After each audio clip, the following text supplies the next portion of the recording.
Good morning વિદ્યાર્થી મિત્રો, આપણે જોવા જઈ રહ્યા છીએ હવે ચેપ્ટર 1 માં ઉદાહરણ નંબર તમારો 1.6 ઇલિસ્ટ્રેશન 1.6. વિદ્યાર્થી મિત્રો, ક્વેશ્ચન તમે ટેક્સ્ટ બુકમાંથી પણ વાંચી શકો છો કે એલ લંબાઈના એક સમબાજુ ત્રિકોણના શિરોબિંદુ પર ત્રણ વિદ્યુતભારો Q1, Q2, Q3 કે જે દરેક Q બરાબર છે તેમ મૂકેલ છે. તો આપણા ત્રિકોણના જે શિરોબિંદુ છે વિદ્યાર્થી મિત્રો, એ ત્રિકોણના શિરોબિંદુ આપણો અહીંયા એ બિંદુ છે, આ આપણું બી બિંદુ છે અને આ આપણું સી બિંદુ છે. અને ત્રણેય ઉપર કેટલો ચાર્જ મૂકેલો છે? અહીંયા ત્રણેય પાસે અહીંયા કેપિટલ ક્યુ ચાર્જ છે, રાઈટ? અહીંયા પણ સ્મોલ ક્યુ ચાર્જ છે અને અહીંયા પણ સ્મોલ ક્યુ ચાર્જ છે. હવે એવું કહ્યું છે કે આકૃતિમાં દર્શાવ્યા મુજબ ત્રિકોણના મધ્ય કેન્દ્ર પર, આ વિદ્યાર્થી મિત્રો ત્રિકોણનું મધ્ય બિંદુ છે, આ બિંદુ, અને અહીંયા આગળ આપણે ચાર્જ મૂક્યો છે, ધેટ ઇઝ કેપિટલ ક્યુ. હવે તમને ખબર છે કે કેપિટલ ક્યુ જે છે એ આ ત્રિકોણના મધ્ય બિંદુ પર હોય તો બી થી આનું લંબ અંતર, એ થી આનું લંબ અંતર અને સી થી આનું લંબ અંતર તમારું સરખું જ થાય. ક્લિયર?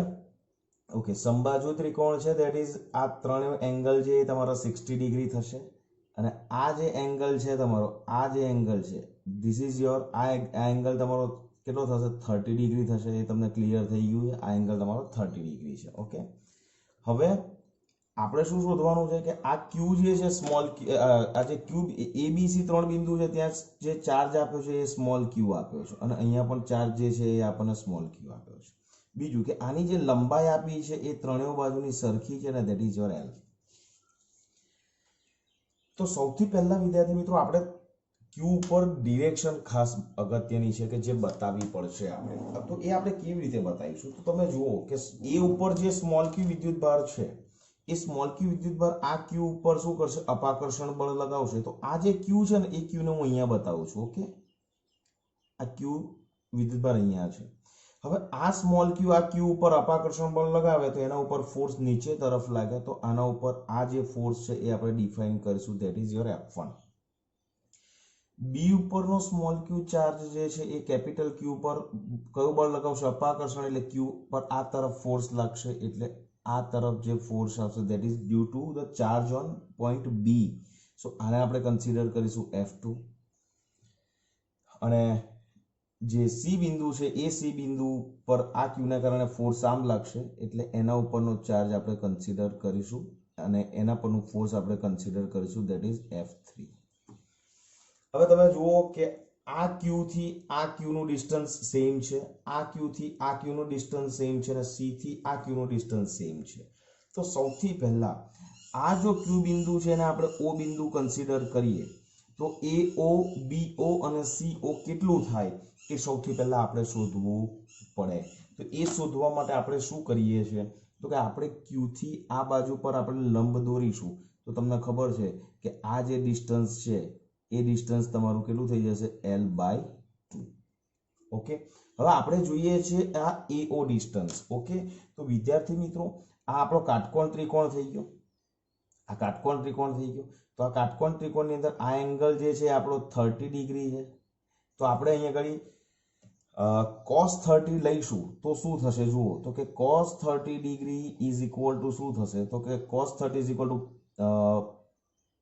પાસેની બાજુ ધેટ ઇઝ આ થશે, ધેટ ઇઝ L/2 અને ડિવાઇડેડ બાય કર્ણ થશે, that is your AO, right? So AO is equal two થશે L/2 છેદમાં cos 30. સો L/2 છેદમાં √3/2. તો 2 2 ગેટ્સ કેન્સલ. તો AO ઇઝ ઇક્વલ ટુ વિદ્યાર્થી મિત્રો અહીંયા તમને મળશે ધેટ ઇઝ L/√3. તો BO કેટલું મળશે? એ પણ આટલું જ મળશે. CO કેટલું મળશે? એ પણ આટલું જ મળશે. આ જ બહુ જ અગત્યનું સ્ટેપ છે જે આપણે સરળતાથી કેલ્ક્યુલેશન કરી શકીએ છીએ. હવે તમે જુઓ કે આપણે શોધવાનું શું છે કે આપણે કેપિટલ ક્યુ ઉપર આ ક્યુ અને આ ક્યુ વડે લાગતું પરિણામી બળ શોધવાનું છે. તો આપણું પરિણામી બળ ક્યુ ઉપર કેટલું થશે? That is F1, F2 and F3. હવે તમને ક્લિયર છે કે F1 શું છે? તો કે F1 એટલે આ સ્મોલ ક્યુ અને આ કેપિટલ ક્યુ વચ્ચે લાગતું બળ. ક્યુ અને ક્યુ વચ્ચે આ ક્યુ અને ક્યુ એટલે એ બધા બળ કેવા આવશે? સરખા, મૂલ્ય સરખા જ આવશે. તો અહીંયા આપણે એવું લખી દઈએ છીએ કે F1 નું મૂલ્ય એ જ F2 નું મૂલ્ય થશે અને એ જ F3 નું મૂલ્ય થશે. તો કેટલું થશે? તો કે એ F1 F2 F3 નું જે મૂલ્ય હશે વિદ્યાર્થી મિત્રો એ થશે આપણું K capital Q small q અને ડિવાઇડેડ બાય m ની વચ્ચેનું ડિસ્ટન્સ ધેટ ઇઝ AO અથવા BO અથવા CO કોઈ પણ લઈશું. સો અહીંયા આવશે ધેટ ઇઝ L/√3 અને શું આવશે? એનો હોલ સ્ક્વેર. તો અહીંયા શું આવશે? √3 નો વર્ગ તો ખબર છે છેદમાં છે એટલે 3 થઈ જશે અને 3 ઉપર જતું રહેશે એટલે 3k q into q divided by L² આ મળશે. આ જે છે ને એ મૂલ્ય છે, યાદ રાખજો આ મૂલ્ય છે, રાઈટ. હવે તમે જુઓ કે આપણે જે શોધવાનું છે ને વિદ્યાર્થી મિત્રો એ આ શોધવાનું છે, f શોધવાનું છે, that is which is equal to f1 plus f2 plus f3 એનો સદિશ સરવાળો આપણે કરવાનો છે. હવે જુઓ f2 અને f3 જે છે એ બે વચ્ચેનો એંગલ કેટલો થઈ જશે? અહીંયા આગળ 120 ડિગ્રી, રાઈટ. f2 અને f3 વચ્ચેનો એંગલ કેટલો થઈ જશે? 120 ડિગ્રી. હવે જો f1 f2 f3 ના મૂલ્યો આપણી પાસે છે તો હવે આપણે પહેલા શું કરીશું? f2 અને f3 નું પરિણામી બળ શોધીશું. તો અહીંયા આપણે એવું ધારી લઈએ વિદ્યાર્થી મિત્રો કે f' is equal to સદિશ f2 પ્લસ સદિશ f3, રાઈટ. આવું લખાય. તો આ f નું મૂલ્ય કેટલું થશે? તો કે f નું મૂલ્ય થશે √f2 નો વર્ગ વત્તા f3 નો વર્ગ. હવે f2 અને f3 નું મૂલ્ય કેટલું છે એ આપણી પાસે આ જે ધારી છે આને આપણે f ધારી લઈએ છીએ. ઓકે, સો f2 ની જગ્યાએ મૂકી દઈશ હું basic equation f2² plus f3² plus 2f2f3 અને cos 120 ડિગ્રી બે વચ્ચેનો એંગલ. હવે જુઓ f2 f3 f1 બધાનું મૂલ્ય f છે તો અહીંયા આવશે f² પ્લસ અહીંયા આવશે f² પ્લસ અહીંયા આવશે 2f1 f2 એટલે f² અને cos 120 જે છે that is equal to -1/2 અને √ તો જુઓ 2 gets cancel -f² plus f² એક f² કેન્સલ થઈ જશે એટલે આવશે તમારું mod f અને આને લેવાનું હતું આપણે f'. So what is your f'? એનું મૂલ્ય આવશે તમારું f. પણ આની ડિરેક્શન કઈ? તો તમે જુઓ કે f2 અને f3 ની જે ડિરેક્શન છે ને વિદ્યાર્થી મિત્રો એ સબાચાથી આપણે શોધવા જઈએ તો એ મળે છે આપણને આ ડિરેક્શન. કોની ડિરેક્શન? f' ની. So this is your f'. હવે તમે જુઓ આના પરથી આવું લખી શકાય કે સદિશ f is equal to સદિશ f1 પ્લસ f2 f3 માટે કયો સદિશ વાપર્યો છે આપણે? f'. તો f' અને f નું મૂલ્ય સરખું છે, દિશા પરસ્પર વિરુદ્ધ છે. જો f1 નીચે તરફ f' ઉપર તરફ, તો બંને વચ્ચેનો એંગલ કેટલો છે તમારો? 180 એટલે ઓપોઝિટ ડિરેક્શનમાં છે. તો અહીંયા આપણે એવું લખીએ છીએ કે f1 is equal to -f' મળે છે, રાઈટ. એટલે મૂલ્ય સમાન છે પણ દિશા પરસ્પર વિરુદ્ધ છે. તો પરિણામી બળ આપણું અહીંયા કેટલું થઈ જશે વિદ્યાર્થી મિત્રો? 0 થઈ જશે. આ આપણો આન્સર થશે. કોનો? ઉદાહરણ 1.6. બરાબર. તો આ રીતે આની કેલ્ક્યુલેશન કરવાની છે. ઓકે,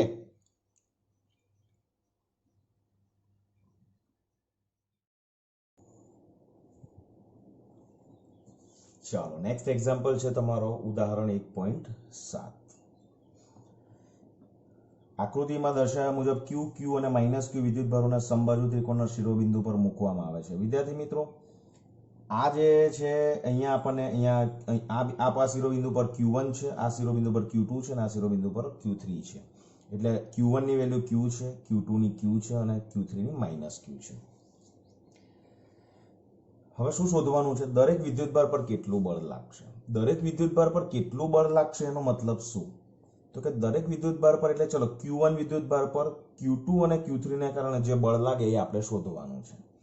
એવી રીતે Q2 ઉપર Q1 અને Q3 વડે જે બળ લાગે છે તે શોધવાનું છે અને Q3 ઉપર Q1 અને Q2 વડે જે બળ લાગે છે પરિણામી બળ તે શોધવાનું છે. તો સૌથી પહેલા આપણે Q1 શોધવા જઈ રહ્યા છીએ. તો સૌથી પહેલા તો Q1 ની ડિરેક્શન ફાઇન્ડ આઉટ કરીએ આપણે. જો Q1 ઉપર Q ચાર્જ છે, તો આ Q2 ને કારણે Q1 પર કઈ દિશામાં બળ લાગશે? તો કે જો આ પણ પ્લસ છે, આ પણ પ્લસ છે, એટલે બંને વચ્ચે અપાકર્ષણ થાય.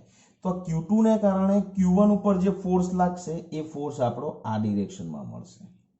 હવે આ બળને આપણે વ્યાખ્યાયિત કરવું હોય તો કઈ રીતે કરીશું? તો કે આ બળ જે છે એ આપણું એક ઉપર લાગે છે, પણ કોના વડે? બે વડે. તો ધીસ ઇઝ યોર F12. ચલો, આ માઇનસ Q જે છે એ આ Q ઉપર આકર્ષણ બળ લગાડે, એટલે એ બળ આપણને મળશે આ તરફ. તો ધેટ મીન્સ કે આના ઉપરનું જે આ જે ફોર્સ છે, 3 ને કારણે જે ફોર્સ લાગશે, ધીસ ઇઝ F1 અને F13. બરાબર. તો આપણને F12 અને F13 ની ડિરેક્શન મળી ગઈ. ક્લિયર છે? ઓકે. હવે એ પણ તમને ખબર છે કે આ બધા વિદ્યુત ભારો એકબીજાથી સરખા અંતરે છે. બીજું કે આ બધા પરનો ચાર્જનું જે મૂલ્ય છે એ તો સરખું જ છે, કારણ કે આના પર પણ Q છે, આના પર પણ Q છે, અને આના પર માઇનસ Q છે. પણ તમે મેગ્નિટ્યુડ મૂલ્ય શોધવા જશો તો એ તો તમારું Q જ થવાનું છે, રાઈટ? તો હવે આપણે આ જે F12 અને F13 જે ફોર્સ લાગે છે Q1 ઉપર, એનું પરિણામી બળ આપણે શોધવાનું છે. તો એનું પરિણામી બળ આપણને મળશે વિદ્યાર્થી મિત્રો સબાચની રીતથી આ તરફ. તો પરિણામી બળ જે છે એ લાગશે F1 ઉપર. This is your F1. Okay. તો હું F1 ફાઇન્ડ આઉટ કરવા જઈ રહ્યો છું. તમે જુઓ તો કે F1 ઇઝ ઇક્વલ ટુ શું થશે? તો કે F1 ઇઝ ઇક્વલ ટુ આવશે F12 plus F13. Okay, clear છે? ફાઇન. હવે તમને એ પણ ક્લિયર થઈ ગયું વિદ્યાર્થી મિત્રો કે આ F12 હશે ને આ F13 છે, એનો મેગ્નિટ્યુડ, એનું મૂલ્ય તો સરખું જ હશે એવું તમને લાગી રહ્યું છે? કારણ કે બંને વિદ્યુતભારો જે છે, ત્રણેય વિદ્યુતભારોના મૂલ્યો તો સરખા જ છે, અને ત્રણેય વચ્ચેનું ડિસ્ટન્સ પણ કેવું છે? સરખું છે. તો તમે F12 પહેલા શોધી નાખીએ વિદ્યાર્થી મિત્રો આપણે. તો F12 કેટલું થાય જુઓ. તો F12 ઇઝ ઇક્વલ ટુ બનશે આપણું K ઇન્ટુ બંને F12 એટલે આ બંને પરનું વિદ્યુતભાર, that is Q into Q એટલે Q સ્ક્વેર, ડિવાઇડેડ બાય બે વચ્ચેનું distance, that is your L square.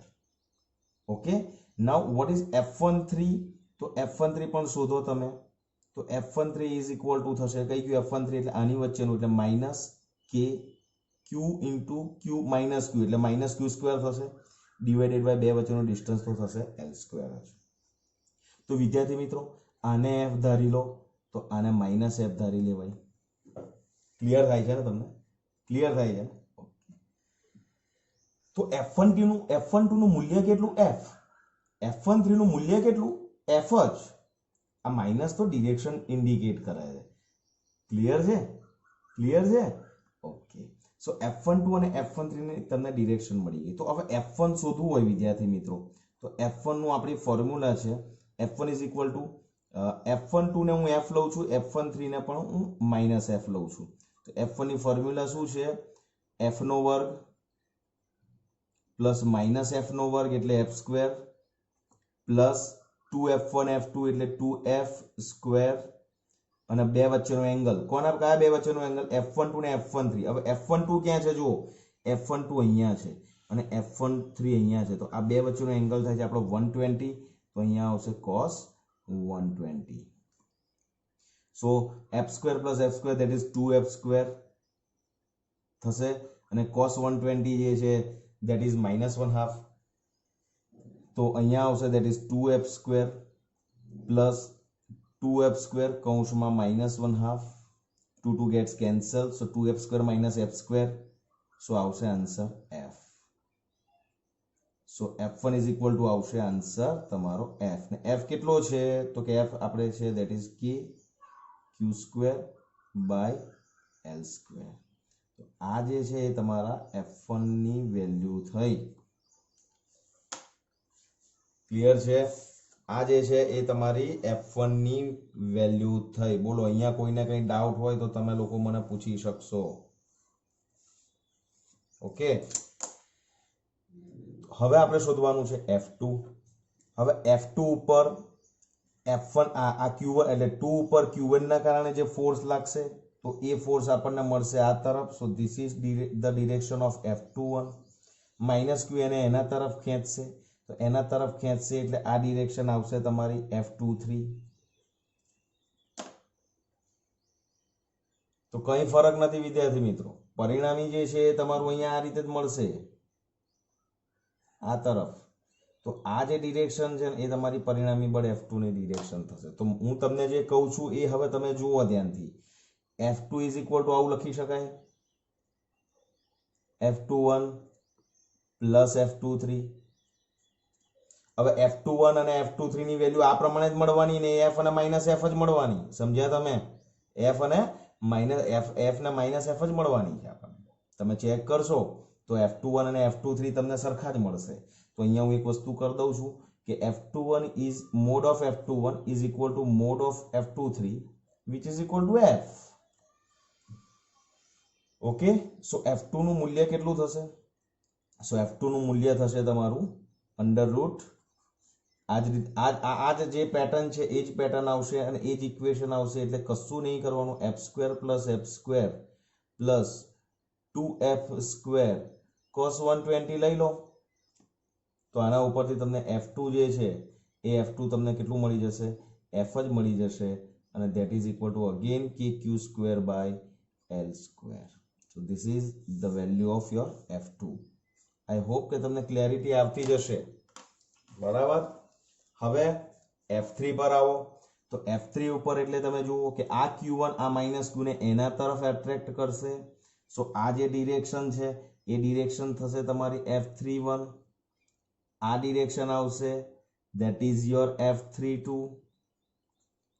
અને પરિણામી જે છે એ પરિણામી આપણે આ રીતે શોધીશું.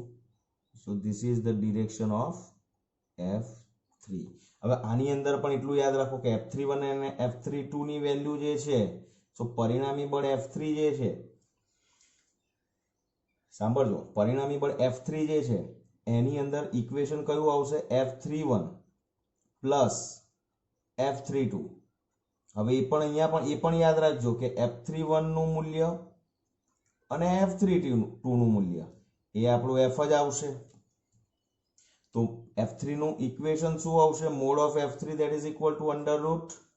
જોજો ધ્યાનથી, F31 અને F32.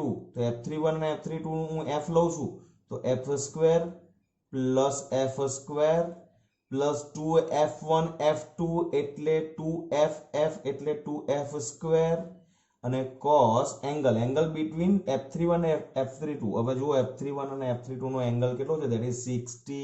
તો અહીંયા એંગલ ચેન્જ થશે. ક્લિયર? અને cos 60 is equal to તમને ખબર છે શું આવશે? cos 60 is equal to half, right? તો આના બરાબર આવશે 2f² plus 2f² into 1/2 under route. તો અંડર રૂટ આવશે 2f² plus f² that is 3f². તો f3 is equal to આવશે √3 ઇન્ટુ f. તો √3 અને f કેટલો છે? kq² divided by l². Sorry, અહીંયા આવશે. ક્લિયર થાય છે તમને લોકોને? ઓકે, સો F તમને અહીંયા કહ્યું છે કે દરેક વિદ્યુતભાર પર કેટલું બળ લાગશે. તો આપણે Q ઉપર આ બંનેને કારણે, Q2 પર આ બંનેને કારણે, Q3 પર આ બંનેને કારણે પરિણામી બળ આપણે શોધી નાખ્યા. ઓકે, તો આ રીતે એક્ઝામ્પલ્સ તમારે ગણવાના છે. બરાબર, લખીને પ્રેક્ટિસ કરજો. Okay, take care, stay safe, જય શ્રી કૃષ્ણ.